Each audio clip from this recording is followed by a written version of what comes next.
बहुत स्वागत आपका। आपके साथ मैं हूं ललित प्रजापति। दुर्ग में देर रात एक हादसा हुआ और देखते ही देखते देश दुनिया की निगाह इस तरफ हो गई।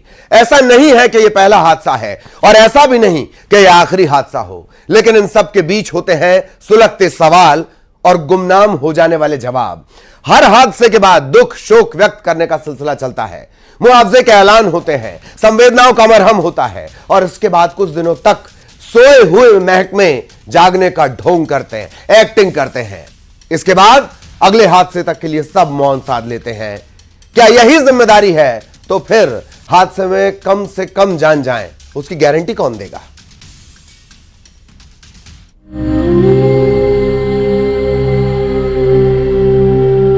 मेरी बहन को खत्म हुई है, उसको जो मुआवजा है बोले हैं 10 लाख रुपया पहले थे।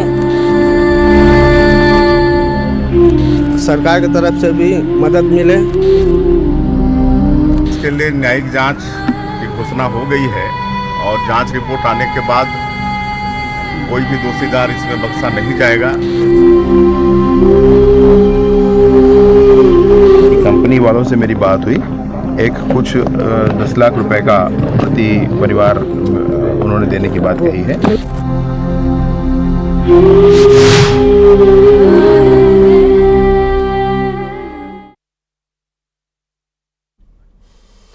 इधर प्रशासन ने हादसे पर एक्शन लेते हुए बस ड्राइवर गुरमीत सिंह पर 3 धाराओं में केस दर्ज कर लिया है।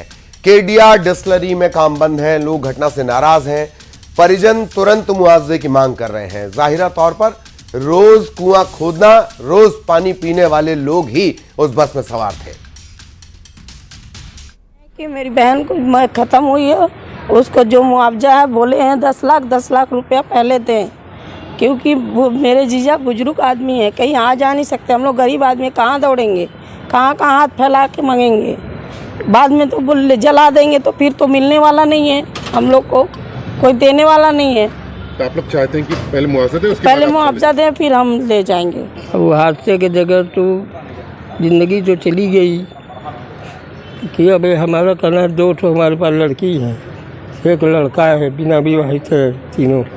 और मैं बुढ़ा आदमी हूँ, मेरे से काम नहीं होता था, इसलिए वो जाती थी काम करने, कमाती थी तो घर चलता था। किराए घर में रहते हैं तो हमको कुछ शासन प्रशासन की तरफ से कुछ मिलना चाहिए, तब तो हमारे बाल बच्चों का ज़िंदगी बसर होगा। और जो हादसा हुआ है उसके दौरान जो भी यहाँ पे टिप्पणी चल रही है वो सब चीज़ देखते हुए सिर्फ आश्वासन हम लोग को मिला है अभी तक के, और हम चाहते हैं कि सरकार की तरफ से भी मदद मिले। जहाँ से हादसा हुआ है कंपनी से, उधर से भी जो भी उनको बन पड़े वो भी हेल्प करें। सीएम विष्णुदेव साय ने यह साफ कर दिया है कि दोषियों को बख्शा नहीं जाएगा, जो भी दोषी होगा उस पर कार्रवाई होगी। इधर डिप्टी सीएम विजय शर्मा ने दुर्ग के कुमारी में घटनास्थल का जायजा लिया। यह भी कहा कि कंपनी की तरफ से पीड़ितों को मुआवजा राशि दी जा रही है। यह भी कहा है कि सरकार मदद करेगी। पेशेंट को देखे हैं, जिसमें 2 पेशेंट, जिसमें से एक ज़्यादा उनकी स्थिति क्रिटिकल है, बाकी ठीक हैं और सबका समुचित इलाज होगा, इसका निर्देश दिया जा चुका है। इसके लिए न्यायिक जांच की घोषणा हो गई है और जांच रिपोर्ट आने के बाद कोई भी दोषीदार इसमें बख्शा नहीं जाएगा। संदर्भ में मैंने कहा कि कंपनी वालों से मेरी बात हुई, एक कुछ 10 लाख रुपए का प्रति परिवार उन्होंने देने की बात कही है। दूसरा उन्होंने कही है कि हर एक परिवार को एक नौकरी दी जाएगी, ये हम लोगों ने निर्धारित कराया उनसे। तीसरा ये है कि ग्रुप में भी इनका इंश्योरेंस हुआ है तो उससे भी सहायता होगी। चौथा ये है कि बस का भी इंश्योरेंस लाइव है, उसमें भी कुछ परिवार को सहायता होगी। और सरकार की तरफ से जो आप कह रहे हैं, उस सरकार की तरफ से भी मैं आपसे फिर से कह रहा हूँ, चुनाव का समय है, आयोग से चर्चा करके और जिस तरीके से सहयोग किया जा सकेगा वो। और कई सारे सवाल, हर बार के हादसे की तरह इस बार भी सवालों का एक पूरा का पूरा पिटारा है। ढेर सारे सवाल है। क्या कुछ वो सवाल है? अगर सिर्फ दुर्ग की बात कर ली जाए, वो सवाल हम आपको बताते हैं। कैसे 17 साल पुरानी ये बस चल रही थी, 17 साल पुरानी। 10 साल में गाड़ियों के क्या हाल हो जाते हैं, 5 साल में गाड़ियों के क्या हाल हो जाते हैं। 17 साल पुरानी गाड़ी चल रही थी, रात में बस ट्रैवल कर रही है, बस की हेडलाइट बंद है। इससे ज्यादा अंधेरगर्दी क्या होगी। वहां भी अंधेरा, यहां भी अंधेरा, बिना हेडलाइट के कंपनी ने आखिरकार यह बस क्यों रवाना की होगी। किसी की तो जिम्मेदारी रही होगी जो गाड़ियों को मॉनिटर करता होगा। सड़क के दोनों तरफ खाई है लेकिन मजबूत रेलिंग नहीं है, अब तक कोई मजबूत रेलिंग वहां पर नहीं है।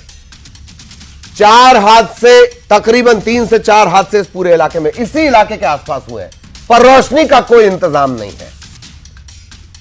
सड़क तक खदान कैसे आ गई, सड़क तक खदान कैसे आ गई, जबकि खनन ही हॉट टॉपिक है। खदान सालों से बंद थी, उसे भरा तक नहीं गया।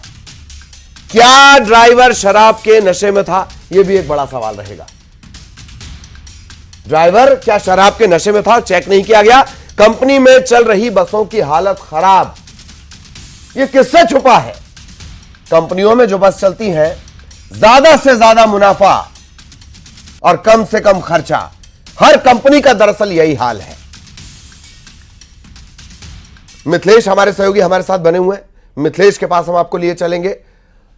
मिथिलेश, कई सारे सवाल इस हादसे के बाद, हालांकि कल अगर ये सवाल उठाए जाते तो कहा जाता अभी तो हम रेस्क्यू कर रहे हैं, पर बेहतरे सवाल ऐसे हैं जो इस हादसे के बाद खड़े होते हैं। मिथिलेश।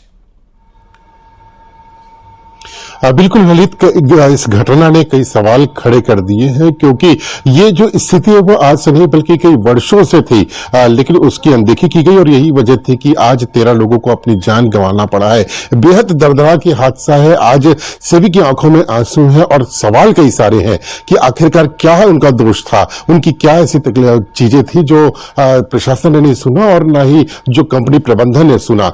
ये पूरी घटना जब घटित होती है उसके बाद सभी जागते हैं और उसके बाद में कार्रवाइयां आरंभ की जाती है। सबसे बड़ी बात मैं बता दूं कि यदि जिस तरह से वर्षों से ये समस्या खड़ी हुई थी कि कुम्हारी के बीच से होते हुए डिस्टिलरी तक यहां पर रोड गई हुई थी, वो कई वर्षों से उसी कंडीशन में कई बार शिकायत की गई थी, लेकिन कोई कार्रवाई नहीं की गई।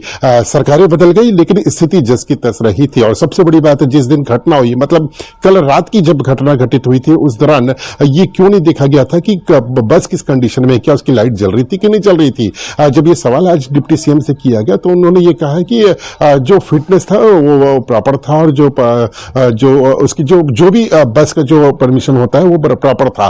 लेकिन सवाल कई खड़े होते हैं कि क्या लाइट नहीं जल रही थी तो क्या उसको रवाना किया जाना था, क्या वहां पर वर्षों से यदि रेलिंग नहीं लगी है तो वहां पर रेलिंग क्या लगाने की आवश्यकता नहीं थी, क्या दोनों ओर की स्थिति, जो सड़क है वो आज हमने मुआयना किया, वहां पर करीब 15 फीट की सड़क थी, जहां पर कोई भी ऐसा रोकने के लिए बैरियर जैसी कोई भी चीज वहां पर मौजूद नहीं थी और उसी तरह से वर्षों से लोग वहां से आना जाना कर रहे थे। तो क्या वहां पर सुरक्षा के कोई इंतजाम नहीं किए जाने थे, ऐसे कई सवाल खड़े हुए हैं जिसका जवाब लोग लेना चाहते हैं और ये चाहते हैं कि जब इस तरह की कोई घटना हो दोबारा ना घटित हो, इसके लिए प्रयास किए जाएं। प्रशासन को इस ओर गंभीर होना पड़ेगा क्योंकि उनके अपनों की जान तो चली गई है, आने वाले समय में किसी और की जान ना जाए, इससे पहले कि वहां पर गंभीरता से देखना होगा और वहां पर जो भी सुरक्षा के उपाय हैं उनको किया जाना बेहद आवश्यक है। क्योंकि ये देखा गया है कि जिस जगह में यह हादसा हुआ उसके दोनों ओर बड़ी बड़ी खाइयां हैं और जो दुर्घटना का शिकार होगा वो सीधे उस खाई में गिरेगा, जिसकी जान बचना बेहद मुश्किल है। अभी तक मैं बात करूं तो 3 यहां पर घटनाएं घटित हो चुकी है, जिसमें 3 लोगों की जान पहले गई थी, उसके बाद में अब 13 लोगों की जान गई है। तो कहीं ना कहीं सवाल कई हैं ललित और इसका सवाल का जवाब लेना पड़ेगा और जो स्थिति है उसको सुधारना बेहद आवश्यक है ताकि जो इस तरह की घटना की पुनरावृत्ति ना हो। जी जी बिल्कुल। राजनीतिक दलों के नुमाइंदे भी हमारे साथ जुड़े हुए हैं, उनसे भी हम सवाल करेंगे।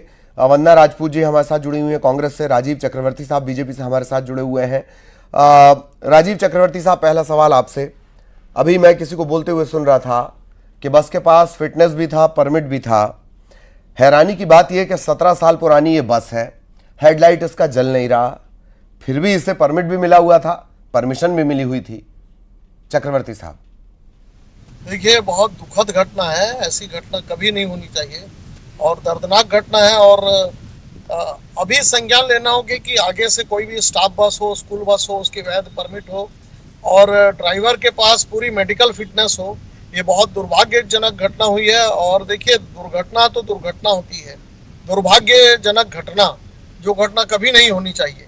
तो इसकी बहुत ज़्यादा हमें संवेदना है और सरकार इसके ऊपर संज्ञान ले रही है। आने वाले समय में जितने भी स्टाफ बस है या स्कूल के बस हैं उसकी फिटनेस की जांच की जाएगी, उसके शिविर लगाए जाएंगे और साथ ही ये तय किए जाएंगे कि आगे ऐसी घटना की पुनरावृत्ति ना हो। जी चक्रवर्ती साहब, ये बात क्या हैरान या परेशान नहीं करती किसी भी राजनेता को, जो मुझे और मेरे दर्शकों को परेशान करती है? दुर्ग पावर सेंटर है, पॉलिटिक्स का हब है, तमाम राजनीतिक दिग्गज वहां से निकलते हैं, मंत्री वहां से निकलते हैं, मुख्यमंत्री तक वहां से निकलते हैं। और हैरानी की बात यह है कि सड़कों की स्थिति इस कदर, मानो अब हादसा हुआ कि तब हादसा हुआ। जी देखिए, ये सड़क कोई रेगुलर सड़क नहीं थी, वो प्लांट में जाने की एक सड़क है। और सड़क से ऐसा लगता है कि जो मैंने कहा कि दुर्भाग्यजनक कोई घटना है, उसके ऊपर किसी का हाथ नहीं है, लेकिन वो सड़क नियमित सड़क नहीं है, प्लांट जाने का रास्ता है। हाँ। इस कारण से ऐसा हुआ है। जी चलिए, आपने सड़क का जिक्र किया, नियमित सड़क नहीं है। मैं इसे लेकर भी आपसे सवाल पूछूंगा, जिले को लेकर भी सवाल मैं आपसे पूछूंगा। वंदना राजपूत हमारे साथ बनी हुई है।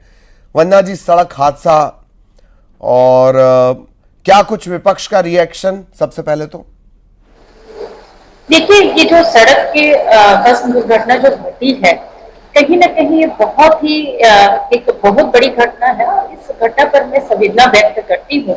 और साथ में ये कहना चाहूंगी, कहीं ना कहीं ये लापरवाही के कारण आज हम अपने परिवार से 13 लोग की जान गंवा चुके हैं और 13 लोग अपने परिवार से विदा ले चुके हैं।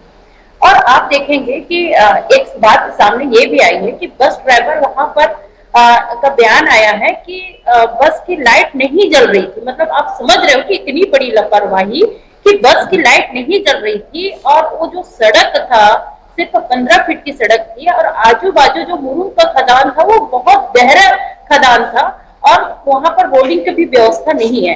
तो आप समझ सकते हो कि यहाँ पर जो बस ड्राइवर की जो लापरवाही है, आपके जरिए मेरे को पता चल रहा है कि 17 साल पुरानी बस थी, उसको फिटनेस मिल गया था, लेकिन उस बस का लाइट नहीं जल रहा था।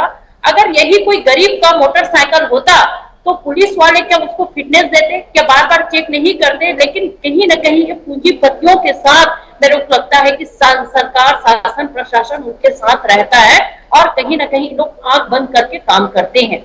यदि उसके फिटनेस को लेकर के यहाँ पर सशक्त सजग रहते, जागते और उसको रोका जाता तो कहीं ना कहीं मेरे को लगता है कि आज ये बड़ी दुर्घटना होने से बच जाती। और ये पहली दुर्घटना नहीं है, इससे पहले भी पता चल रहा है कि कई दुर्घटनाएं हो चुकी है और लेकिन शासन प्रशासन इस पर संज्ञान नहीं लेना। अगर संज्ञान पहले ही ले लेते तो मेरे को लगता है कि ये दुर्घटना से बचा जा सकता। वंदना जी, ये बात सही है, आपने कहा कि शासन प्रशासन मिला हुआ रहता है। दरअसल आरटीओ है ही इतना मलाईदार महकमा और उद्योगपति है ही ऐसी चीज कि सरकारें पता नहीं क्यों खींची चली आती हैं। मैं आपको कुछ आंकड़े बताता हूं वंदना जी। 2023 9,000 दुर्घटनाएं, 4,000 लोगों की जान गई, घायल 8,000 से ज्यादा, 4,000 से ज्यादा मौत, दुर्घटनाएं 9,000 से ज्यादा। 2022 13,279 सड़क हादसे, 5,834 लोगों की मौत, 11,000 से ज्यादा घायल। क्या यह माना जाए कि तब भी सरकार काम नहीं कर रही थी? देखिए, जैसे जिस हिसाब से सड़क दुर्घटना में अभी लगातार जो जान जा रही है, तो मेरे को लगता है कि सरकार के साथ साथ यहाँ पर हम जनता का भी एक फर्ज होता है कि हम उस फर्ज को लेते हुए कि हम अपने सावधानी बरतते हुए ये कार्य करना चाहिए। और रही बात अभी जो दुर्घटना घटी है, वो एक बहुत बड़ी फैक्ट्री है जिसमें हजारों लोग का आना जाना लगातार बन रहा था। अब फैक्ट्री को शासन प्रशासन जो है, वहाँ का जो प्रबंधन है, उसको सबसे पहले संज्ञान लेना चाहिए था कि मेरे जो कर्मचारी यहाँ से गुजरते हैं, मेरे को इनकी सुविधा के लिए, इसकी सुरक्षा के लिए व्यवस्था करनी चाहिए। तो उस फैक्ट्री को भी, फैक्ट्री के जो मालिक है, नहीं वंदना जी, कंपनियों में इतनी नैतिकता होती, मुनाफाखोरी नहीं होती तो आज हम ये डिबेट ही नहीं कर रहे होते। श्रम कानून बनाने की जरूरत ही कहीं नहीं पड़ती। मिथिलेश भी लगातार हमारे साथ बने। मिथिलेश, मैं आपके पास आऊंगा। राजीव चक्रवर्ती साहब, आपके पास मैं आना चाह रहा हूं। इस हादसे से इतर आंकड़े ये भी कहते हैं कि छत्तीसगढ़ का ट्रैक रिकॉर्ड हादसे के लिहाज से, नेशनल हाईवे के लिहाज से खूनी बन चुका है, सड़कें खूनी हो चुकी हैं। आपका इनिशिएटिव क्या रहने वाला है? जो नॉर्म्स है, जो नेशनल हाईवे के नॉर्म्स हैं, जो स्टेट हाईवे के नॉर्म्स है, उस नॉर्म्स को बिल्कुल हम उस नॉर्म्स के हिसाब से, जो ट्रैफिक इंजीनियरिंग है, जो ट्रैफिक नॉर्म्स है, जो उसके प्रोटोकॉल है, उस प्रोटोकॉल को पूरा करते हुए ताकि लोगों के हादसे में जान न जाए, हम उस पर दृढ़ रहेंगे। और माननीय पीडब्ल्यूडी मंत्री ने भी संज्ञान लिया है और परिवहन मंत्री जी स्वयं मुख्यमंत्री है, उन्होंने इसका संज्ञान लिया है, तो आपको निश्चित रूप से दुर्घटनाओं में कमी आएगी। मैं ये दावा नहीं कर सकता। आप देखेंगे कि अमेरिका जैसे विकसित राज्यों में भी दुर्घटनाएं होती हैं ओवर स्पीड गाड़ियों में, लेकिन गवर्नर लगाए जाने चाहिए। जो ट्रैफिक की जो लंबी दूरी की बसें हैं, जो स्कूल की बसें हैं, उसमें गवर्नर लगाए जाएंगे, गवर्नर की जांच की जाएगी, स्पीड गवर्नर की। और जो पैरामीटर्स हैं, जो इंजीनियरिंग पैरामीटर्स हैं आज के, कि कितना किलोमीटर में जो अलग अलग जो 6 लाइन रोड है उसके अलग अलग पैरामीटर्स हैं, अलग अलग स्पीड वे हैं, जो चौक चौराहे हैं।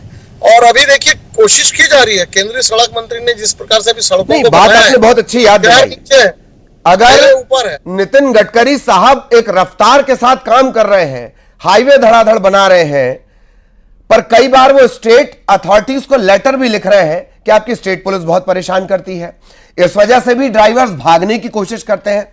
एक बात। दूसरी बात कि गडकरी साहब तो धड़ाधड़ हाईवे बना रहे हैं, पर लोकल बॉडीज की जिम्मेदारी, जिसे आरटीओ महकमा कहते हैं, उसकी जिम्मेदारी, उस पर लगाम कसेगा कौन? 5 साल पीछे के ट्रैक रिकॉर्ड पर जाएं, तब तो आप ही सरकार में थे चक्रवर्ती साहब। नहीं, बिल्कुल उसमें गलतियां हुई है, कुछ पैरामीटर्स पूरे नहीं किए गए हैं, लेकिन आज वर्तमान में देखिए 3.5 महीने में हमने कोशिश की है। ठीक ठीक चक्रवर्ती साहब, संभवतः अब वो चूंकि कहीं व्यस्त भी हैं, कहीं जा रहे थे और अचानक से वो हमारे साथ जुड़े हैं। वंदना जी हमारे साथ लगातार बनी हुई हैं। वंदना जी, आपका एक क्विक रिएक्शन। बतौर विपक्ष आपकी भी बहुत जिम्मेदारी बनती है, जान किसी एक की भी जाए, सारे नेता जिम्मेदार हैं। वंदना जी प्लीज फाइनल कमेंट। देखिए, शासन प्रशासन को इसकी जिम्मेदारी लेते हुए अगर ऐसी जगह में जहां कर्मचारी लगातार उनके कार्य करते हैं और लाखों हजारों लोगों का आना जाना रहता है, हमको लगता है कि जो कंपनी है, फैक्ट्री, उनके साथ मिल करके उनकी सुरक्षा के लिए हमको काम करना चाहिए। और रही बात अभी लगातार जो घटना घट रही है, कहीं न कहीं उसमें जागरूकता अभियान चलाना चाहिए। और इस जो दुर्घटना है, तो दुर्घटना के लिए कहीं न कहीं मेरे को लगता है कि मोबाइल भी एक बहुत बड़ा मोबाइल के कारण बन सकता है, क्योंकि हम देखते हैं कि लोग इतना बिजी रहते हैं कि गाड़ी चलाते ठीक। वंदना जी, हाँ वंदना जी, मैं आपको रोक रहा हूं, बहुत बहुत धन्यवाद आपका। इन सबके बीच एक बात आई थी कि ये सड़क फलां से फलां जगह तक जाने के लिए है, और मैंने आपको कहा था कि दुर्ग पॉलिटिकल हब है, बड़े बड़े नेता वहां से निकलते हैं। उस दुर्ग का आंकड़ा जान लीजिए, 783 हादसे हुए, 221 लोगों की जान गई और 712 लोग